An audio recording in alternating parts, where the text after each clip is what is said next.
Bienvenue dans cette nouvelle édition de l'Africa Tonight. Voici les titres. L'obligation du port du masque discutée au sein du Parti congolais du travail. Face à la propagation de la pandémie de Covid-19, le parti au pouvoir envisage cette obligation comme nécessaire, en plus des mesures déjà instaurées par le gouvernement à l'image du confinement. Nouvelle politique migratoire en Éthiopie. Il n'y aura plus de protection systématique pour les réfugiés érythréens. Chaque demande sera en effet étudiée au cas par cas. Une décision du gouvernement éthiopien qui s'aligne sur la volonté de son voisin l'Érythrée qui souhaite limiter le départ de ses concitoyens. Et nous prendrons en fin d'édition la direction du Ghana. Le Ghana où la production de céréales, notamment le maïs et le riz, était envisagée à la hausse. Mais avec la pandémie de Covid-19 sévissant dans le pays, ces projections pourraient fortement être perturbées.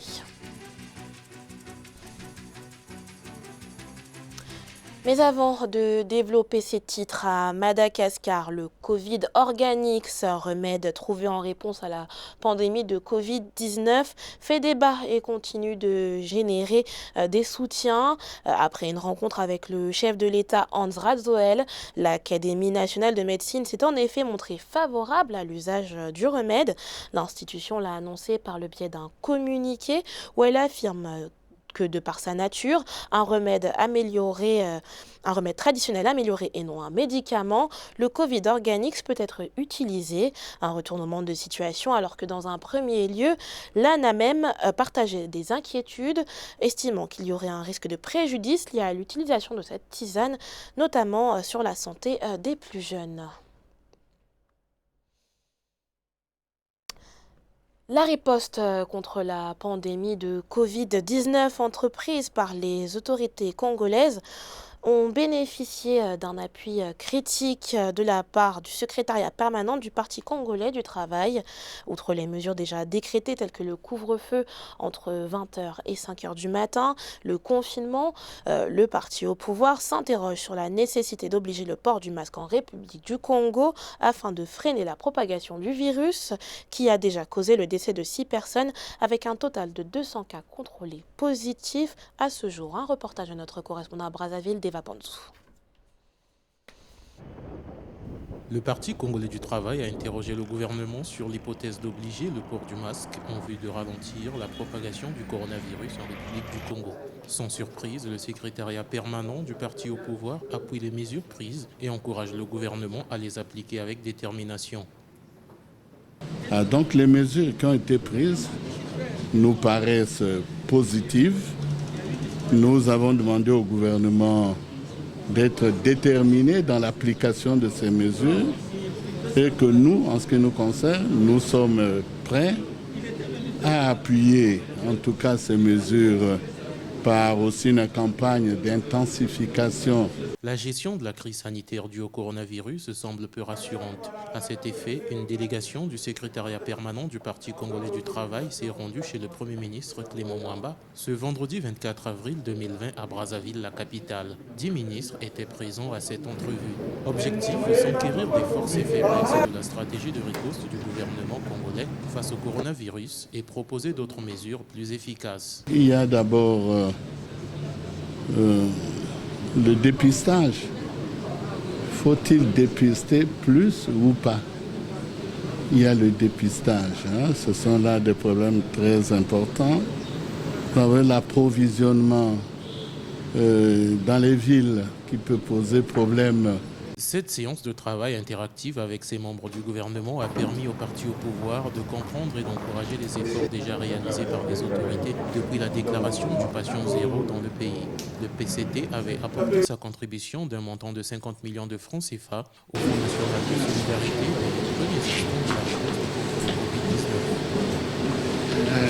Covid-19. Vital Kamerhe, directeur du cabinet présidentiel, inquiète en République démocratique du Congo voisine, mise en détention provisoire dans le cadre d'une affaire présumée de corruption. L'homme souffre d'un syndrome respiratoire. Alors que la demande de remise en liberté provisoire de Vital Kamerhe est toujours pendante, son état de santé pourrait remettre en cause la tenue de son procès, pourtant déjà annoncé par les autorités. Marcel Farba Maroun. Mise en détention provisoire dans le cadre d'une présumée affaire de corruption, l'état de santé de Vital Kamerhe, directeur de cabinet du président de la République démocratique du Congo, âgé de 61 ans, s'est fortement dégradé au point de nécessiter une intervention.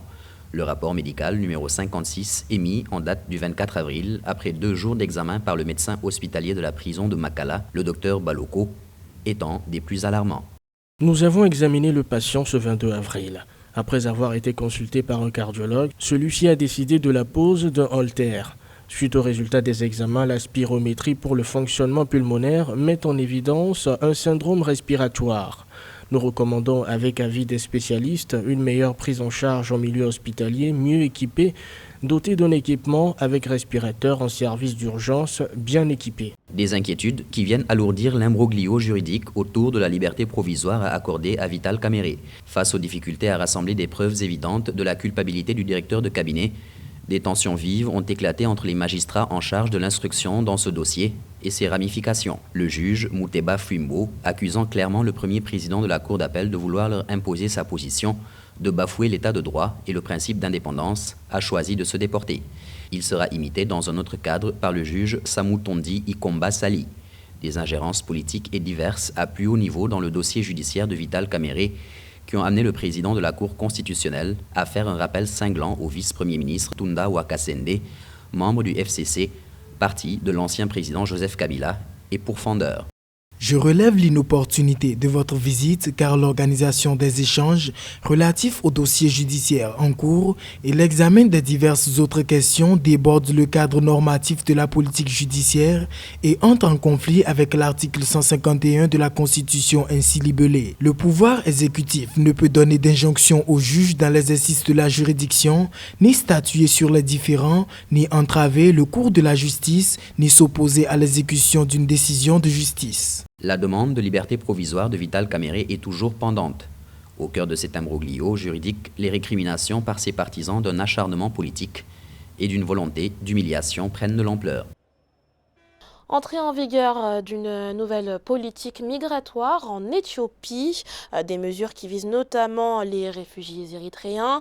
Le pays en compte 170 000 présents sur le territoire, des personnes déplacées qui bénéficiaient jusqu'ici d'une protection systématique. Mais les autorités éthiopiennes ont décidé de revoir cette disposition. Zahara Mohamed Moutou. Leur protection se fera désormais au cas par cas. L'Éthiopie met fin à la protection systématique accordée aux réfugiés originaires d'Érythrée. Les autorités éthiopiennes ont annoncé une nouvelle réglementation afin de remplacer l'ancienne politique migratoire qu'elles estiment incontrôlée. Le Haut-Commissariat des Nations Unies pour les réfugiés et d'autres ONG dénoncent le nouveau positionnement du gouvernement éthiopien.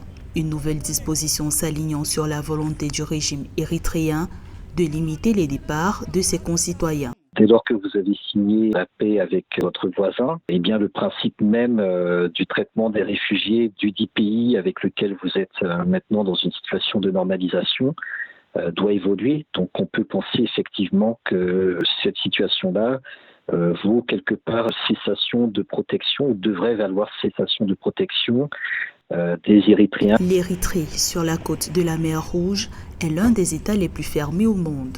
Aucune élection nationale ne s'est tenue depuis l'indépendance de ce pays en 1993. Chaque mois, ce sont entre 3 000 et 5 000 Érythréens qui quittent leur pays.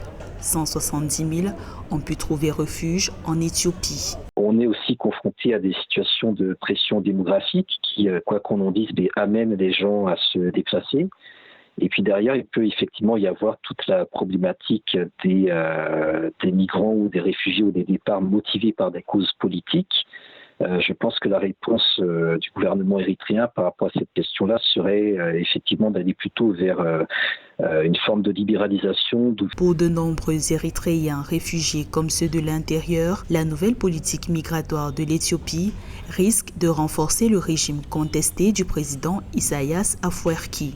Depuis l'arrivée au pouvoir du Premier ministre Abiy Ahmed, l'Éthiopie cherche à normaliser ses relations avec l'Érythrée. Un dégel entre les deux pays après des décennies de ruptures diplomatiques et de conflits frontaliers qui ont fait plus de 80 000 morts.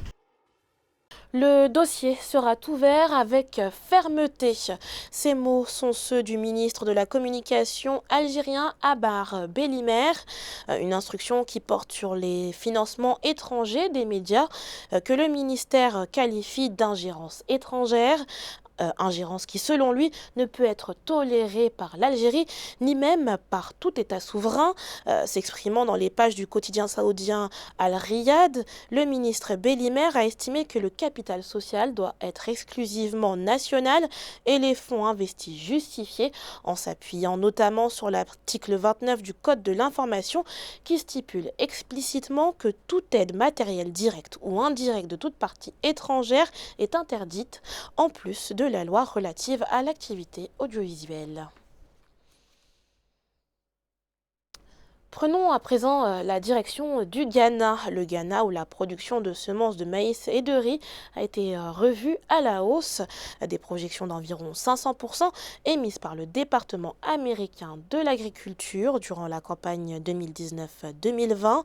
Des prévisions faites en fonction de la subvention de 50% allouée en 2017 par le gouvernement. Toutefois, les nouveaux défis sanitaires auxquels le pays est confronté en cette période de Covid-19 risquent d'ébranler les initiatives du secteur semencier à Ménédji.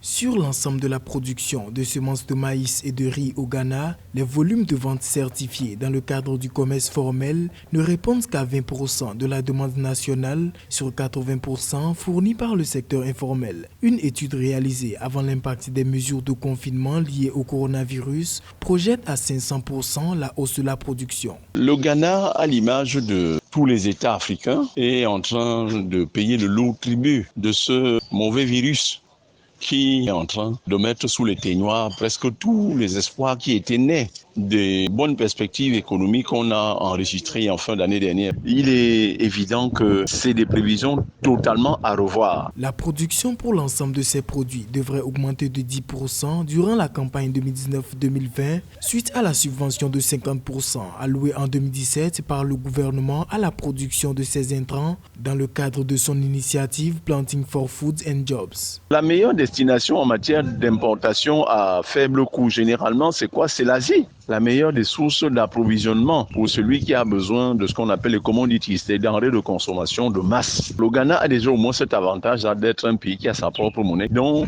on peut appuyer sur la planche à billets, mais malheureusement, parce que quand vous importez à l'étranger, le cédis n'est pas accepté là-bas. C'est le dollar, l'euro. S'ils ont un compte de réserve extérieur, ils devraient donc taper dans ce compte-là pour pouvoir procéder aux importations. Même si les chiffres publiés font état d'un fort dynamisme de la production de semences certifiées ces 2 dernières années, les actuelles projections semblent loin de répondre aux attentes des acteurs de la production semencière en raison des nouveaux effets du Covid-19 dans le monde. Dans certaines villes du Tchad, l'artisanat occupe une place importante dans le développement local. C'est le cas par exemple de la ville d'Abéché, une ville située à l'est du pays, dont les pratiques artisanales sont un patrimoine culturel qui se transmet de génération en génération, très répandu à travers le pays. Les articles artisanaux produits dans cette localité sont adaptés aux milieux ruraux, mais ce secteur porteur d'emploi pour les jeunes est confronté aux rareté des matières premières. Les détails dans ce reportage de Mahamat Ramadan, notre correspondant au Tchad, commenté par Neil Clodebessa. À Abéché, une ville située à l'est du Tchad, l'artisanat constitue l'une des activités génératrices de revenus pour les ménages. Dans cette localité, la fabrication artisanale des chaussures, des sacs, des ornements de salon et tant d'autres articles se transmettent de génération en génération. Plus qu'un simple métier, l'artisanat est un patrimoine historique pour cette communauté.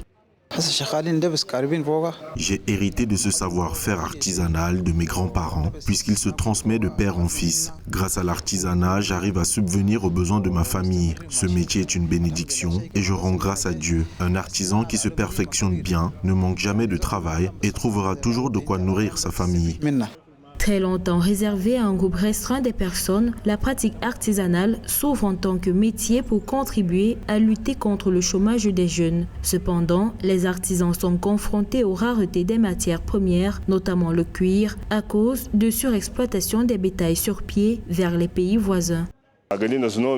Nous utilisons beaucoup de cuir que nous importons des villages environnants pour fabriquer nos articles, mais cette matière première se raréfie de jour en jour à cause de l'éloignement des troupeaux de bétail de la ville. Nous avons initié une fédération interne pour nous procurer des cuirs, mais elle n'est pas encore fonctionnelle. Nous sommes en difficulté. De nos jours, bien que menacé par la rareté des matières et la faible demande sur les marchés, le secteur de l'artisanat emploie des milliers de personnes et constitue un élément clé du tourisme dans la ville d'Abéché. C'était le journal de la rédaction. Merci pour votre fidélité. Retrouvez dans un instant une nouvelle édition de l'information sur Africa 24.